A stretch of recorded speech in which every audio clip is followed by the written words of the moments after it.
Lovely ഷോർട്സിൻ്റെ PSC ആവർത്തന ചോദ്യങ്ങളിലേക്ക് ഒരിക്കൽ കൂടി സ്വാഗതം. ഇന്നത്തെ വീഡിയോയിൽ നമ്മൾ ഡിസ്കസ് ചെയ്യുന്നത് PSC ആവർത്തിച്ച മലയാളം ക്വസ്റ്റ്യൻസ് ആണ്.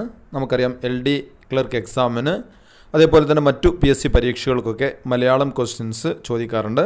അപ്പോൾ ഇന്ന് നമ്മൾ നോക്കുന്നത് PSC മുമ്പ് ചോദിച്ച മലയാളം ക്വസ്റ്റ്യൻസ് ആണ്. നോക്കാം. ഒന്നാമത്തെ ചോദ്യം, ശരിയായ പദം കണ്ടെത്തുക.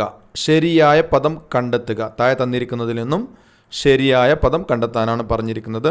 ജന്മിത്വം, ആജാനുബാഹു, അസന്നിഗ്ധം, ദ്രുതഗതി. ഇതിലേതാണ് ശരിയായ പദം? ആൻസർ ഓപ്ഷൻ ബി ആണ്, ആജാനുബാഹു. ആജാനുബാഹു എന്നതാണ് ഇവിടെ ശരിയായ രീതിയിൽ എഴുതിയിരിക്കുന്നത് ശരിയായ പദം. നെക്സ്റ്റ് ക്വസ്റ്റ്യൻ ആണ്, അലിംഗ ബഹുവചനത്തിന് ഉദാഹരണം ഏത്? താഴെ തന്നിരിക്കുന്നതിൽ അലിംഗ ബഹുവചനം, അലിംഗ ബഹുവചനത്തിന് ഉദാഹരണം ഏതാണ്? മിടുക്കന്മാർ, ഓപ്ഷൻ മരങ്ങൾ, ദ്രോണർ, മക്കൾ. ആൻസർ ഓപ്ഷൻ സി ആണ്, മക്കൾ. മക്കൾ എന്നതാണ് അലിംഗ ബഹുവചനത്തിന് ഉദാഹരണം, മക്കൾ. നെക്സ്റ്റ് ക്വസ്റ്റ്യൻ ആണ്, ഇനൻ എന്ന വാക്കിൻ്റെ അർത്ഥം. ഇനൻ എന്ന വാക്കിൻ്റെ അർത്ഥം എന്ത്? ഇനൻ എന്ന വാക്കിൻ്റെ അർത്ഥമാണ് സൂര്യൻ. സൂര്യൻ എന്നതാണ് ഇനൻ എന്ന വാക്കിൻ്റെ അർത്ഥം. നെക്സ്റ്റ് ക്വസ്റ്റ്യൻ ആണ്, അധസ്ഥലം. അധസ്ഥലം എന്നത് പിരിച്ചെഴുതാനാണ് പറഞ്ഞിരിക്കുന്നത്. അധസ്ഥലം. ആൻസർ അധ പ്ലസ് സ്ഥലം. അധ പ്ലസ് സ്ഥലമാണ് അധസ്ഥലം. അധസ്ഥലം. 84ൻ്റെ ആൻസർ ഓപ്ഷൻ സി ആണ്. നെക്സ്റ്റ് ക്വസ്റ്റ്യൻ ആണ്, ശരിയായ രൂപം ഏത്? ശരിയായ രൂപം ഏതാണ്? അർത്ഥാന്തരന്യാസം, അർദ്ധാന്തരന്യാസം, അർദ്ധാന്തരന്യാസം, അർത്ഥാന്തരന്യാസം. ഇതിലേതാണ് ശരിയായ രൂപം എന്നാണ് ചോദിച്ചിരിക്കുന്നത്.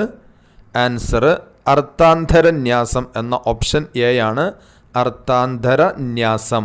ഇതാണ് ശരിയായ രൂപം. ശരിയായ രീതിയിൽ എഴുതിയിരിക്കുന്നത് ഓപ്ഷൻ എ ആണ്. നെക്സ്റ്റ് ക്വസ്റ്റ്യൻ ആണ്, സന്ധി നിർണ്ണയിക്കുക. 90 എന്നതിൻ്റെ സന്ധി നിർണ്ണയിക്കുക. ആഗമസന്ധി, ആദേശസന്ധി, ലോപസന്ധി, യൺ സന്ധി. അപ്പോൾ ഇവിടെ ആൻസർ ആദേശസന്ധിയാണ്, ആദേശസന്ധി. ആൻസർ ആദേശസന്ധിയാണ്. 90 എന്നത് ആദേശസന്ധിയാണ്.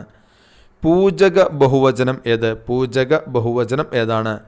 ദേവന്മാർ, ഭാഗവതർ, രാജാക്കന്മാർ, അധ്യാപകർ.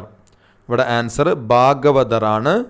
ഭാഗവതർ എന്നുള്ളത് പൂജക ബഹുവചനമാണ്. പൂജക ബഹുവചനമാണ്. 87ൻ്റെ ആൻസർ ഓപ്ഷൻ ബി ആണ്. പൂജക ബഹുവചനം താഴെ തന്നിരിക്കുന്നതിൽ ഭാഗവതർ എന്നാണ്. വിഹഗം പര്യായ പദമായി വരുന്ന വാക്കേത്? വിഹഗം എന്നത് എന്തിൻ്റെ പര്യായ പദമാണ്? വിഹഗം. ആൻസർ പക്ഷി. പക്ഷിയുടെ പര്യായ പദമാണ് വിഹഗം. വിഹഗം എന്നത് പക്ഷിയുടെ പര്യായ പദമാണ്. പക്ഷി, വിഹഗം. നെക്സ്റ്റ് ക്വസ്റ്റ്യൻ ആണ്, ഒറ്റപ്പദം ഏത്? പഠിക്കാനുള്ള ആഗ്രഹം. പഠിക്കാനുള്ള ആഗ്രഹം എന്നതിൻ്റെ ഒറ്റപ്പദം ഏത്? പഠിക്കാനുള്ള ആഗ്രഹം എന്നതിൻ്റെ ഒറ്റപ്പദം ഏതാണ്? പിപ്പടിഷ. പിപ്പടിഷ എന്നതാണ് പഠിക്കാനുള്ള ആഗ്രഹം എന്നതിൻ്റെ ഒറ്റപ്പദം, പിപ്പടിഷ. നെക്സ്റ്റ് ക്വസ്റ്റ്യൻ ആണ്, ശരിയായ വാക്യം ഏത്? ശരിയായ വാക്യം ഏതാണ്? പരമാവധി 5 ദിവസം വരെ മഴ പെയ്യാം. ആരോഗ്യകാര്യങ്ങളിൽ ശ്രദ്ധ വേണമെന്ന് പ്രത്യേകം എടുത്തു പറഞ്ഞു. കുഞ്ചൻ നമ്പ്യാർ മലയാളത്തിൽ ലബ്ധപ്രതിഷ്ഠനായ കവിയാണ്. വീണ്ടും ഒരിക്കൽ കൂടി ലേഖനം തിരുത്തേണ്ടി വന്നു. അപ്പോൾ ഇവിടെ ശരിയായ വാക്യം ഓപ്ഷൻ സി ആണ്, കുഞ്ചൻ നമ്പ്യാർ മലയാളത്തിൽ ലബ്ധപ്രതിഷ്ഠനായ കവിയാണ്. 90ൻ്റെ ആൻസർ ഓപ്ഷൻ സി ആണ്. ശരിയായ answer option C. Next question ആണ്, നദി എന്ന് അർത്ഥം ഇല്ലാത്ത പദം ഏത്? നദി എന്ന് അർത്ഥം ഇല്ലാത്ത പദം ഏതാണ്? ആൻസർ നദപതി. നദപതിയാണ് നദി എന്ന് അർത്ഥം ഇല്ലാത്ത പദം. ആബക, നിമ്നക, തടിനി. ഇതിൻ്റെയൊക്കെ മീനിങ് നദി എന്നാണ്. നദപതി നദി എന്ന് അർത്ഥം ഇല്ലാത്ത പദമാണ്. നെക്സ്റ്റ് ക്വസ്റ്റ്യൻ ആണ്. അപ്പോൾ 91ൻ്റെ ആൻസർ ഓപ്ഷൻ എ ആണ്. നെക്സ്റ്റ് ക്വസ്റ്റ്യൻ ആണ്. ശരത് പ്ലസ് ചന്ദ്രൻ ചേർത്തെഴുതാനാണ് പറഞ്ഞിരിക്കുന്നത്. ശരത് പ്ലസ് ചന്ദ്രൻ അത് ചേർത്തെഴുതിയാൽ എങ്ങനെയാണ്? ആൻസർ ശരത് ചന്ദ്രൻ. ഒന്നാമത്തതാണ് ആൻസർ. ശരത് ചന്ദ്രൻ എന്നാണ്. ശരത് പ്ലസ് ചന്ദ്രൻ എന്ന് ചേർത്തെഴുതിയാൽ കിട്ടുന്നത് ശരത് ചന്ദ്രൻ. നെക്സ്റ്റ് ക്വസ്റ്റ്യൻ ആണ്. സ്റ്റാറ്റസ് കോ എന്നതിൻ്റെ മലയാള പരിഭാഷയാണ്. സ്റ്റാറ്റസ് കോ എന്നതിൻ്റെ മലയാള പരിഭാഷയാണ് മാറ്റമില്ലാത്ത സ്ഥിതി. മാറ്റമില്ലാത്ത സ്ഥിതിയാണ് സ്റ്റാറ്റസ് കോ. സ്റ്റാറ്റസ് കോ മീൻസ് മാറ്റമില്ലാത്ത സ്ഥിതി. നെക്സ്റ്റ് ക്വസ്റ്റ്യൻ ആണ്.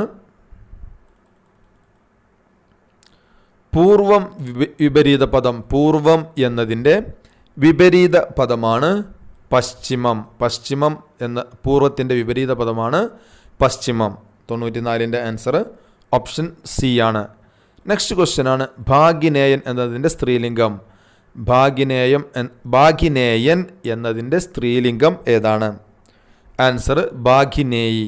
ഭാഗിനേയി, ഭാഗിനേയൻ. ഭാഗിനേയൻ എന്നതിൻ്റെ സ്ത്രീലിംഗമാണ് ഭാഗിനേയി. ഭാഗിനേയി എന്നതിൻ്റെ പുല്ലിംഗമാണ് ഭാഗിനേയൻ. ഭാഗിനേയൻ, ഭാഗിനേയി. ദെൻ നെക്സ്റ്റ് ക്വസ്റ്റ്യൻ ആണ്. വഞ്ചി ഇപ്പോഴും തിരുനക്കര തന്നെ. വഞ്ചി ഇപ്പോഴും തിരുനക്കര തന്നെ. ഈ ശൈലിയുടെ അർത്ഥം സൂചിപ്പിക്കുന്നത് എന്താണ്? ആൻസർ പുരോഗതി ഇല്ലാത്ത അവസ്ഥയെയാണ് വഞ്ചി ഇപ്പോഴും തിരുനക്കര തന്നെ എന്നതുകൊണ്ട് അർത്ഥമാക്കുന്നത്. ഈ ശൈലിയുടെ അർത്ഥം പുരോഗതി ഇല്ലാത്ത അവസ്ഥ. പുരോഗതി ഇല്ലാത്ത അവസ്ഥ എന്നാണ് ഇതിൻ്റെ മീനിങ്. നെക്സ്റ്റ് ക്വസ്റ്റ്യൻ ആണ്. There is no rose but has thorns എന്നതിൻ്റെ വിപരീത പദം എന്നതിൻ്റെ വിവർത്തനം.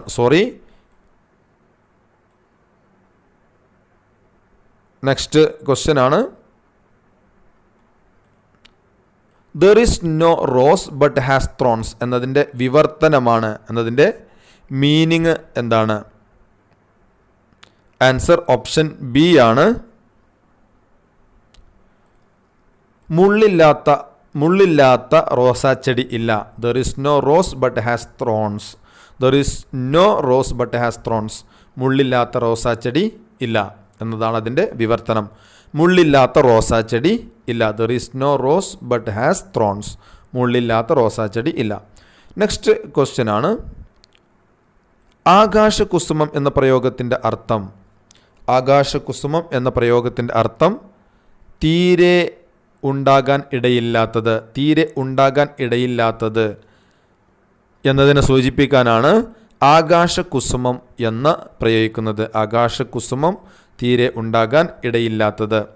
നെക്സ്റ്റ് ക്വസ്റ്റ്യൻ ആണ്. ഋജു. ഋജു എന്നതിൻ്റെ വിപരീത പദം. ഋജു എന്നതിൻ്റെ വിപരീത പദം ഏത്? ആൻസർ വക്രം. ഋജു എന്നതിൻ്റെ വിപരീത പദമാണ് വക്രം. ഋജു ഓപ്പോസിറ്റ് വക്രം. ഋജു, വക്രം. ദെൻ നെക്സ്റ്റ് ക്വസ്റ്റ്യൻ ആണ്. പികം എന്ന വാക്കിൻ്റെ അർത്ഥം. പികം എന്ന വാക്കിൻ്റെ അർത്ഥം എന്ത്? ആൻസർ കുയിൽ. പികം എന്ന വാക്കിൻ്റെ അർത്ഥമാണ് കുയിൽ. പികം എന്ന വാക്കിൻ്റെ അർത്ഥം കുയിൽ എന്നാണ്. അപ്പോൾ പ്രിയപ്പെട്ട കൂട്ടുകാരെ, ഇന്നത്തെ വീഡിയോയിൽ നമ്മൾ ഡിസ്കസ് ചെയ്തിരിക്കുന്നത് 20 മലയാളം ക്വസ്റ്റ്യൻസ് ആണ്. അപ്പോൾ തീർച്ചയായിട്ടും പല എക്സാമുകളിലും ഈ ക്വസ്റ്റ്യൻസ് ആവർത്തിച്ച് വരാറുണ്ട്. അപ്പോൾ നന്നായിട്ട് ശ്രദ്ധിക്കുക. മലയാളം ക്വസ്റ്റ്യനും അതേപോലെ തന്നെ എല്ലാ തരം ക്വസ്റ്റ്യൻസും നമ്മുടെ ചാനലിൽ അപ്ലോഡ് ചെയ്യുന്നതായിരിക്കും. എല്ലാം നിങ്ങൾ കാണുക. ഈ ചാനൽ നിങ്ങൾ സബ്സ്ക്രൈബ് ചെയ്തിട്ടില്ലെങ്കിൽ ദയവായിട്ട് സബ്സ്ക്രൈബ് ചെയ്യുക. Thanks for watching.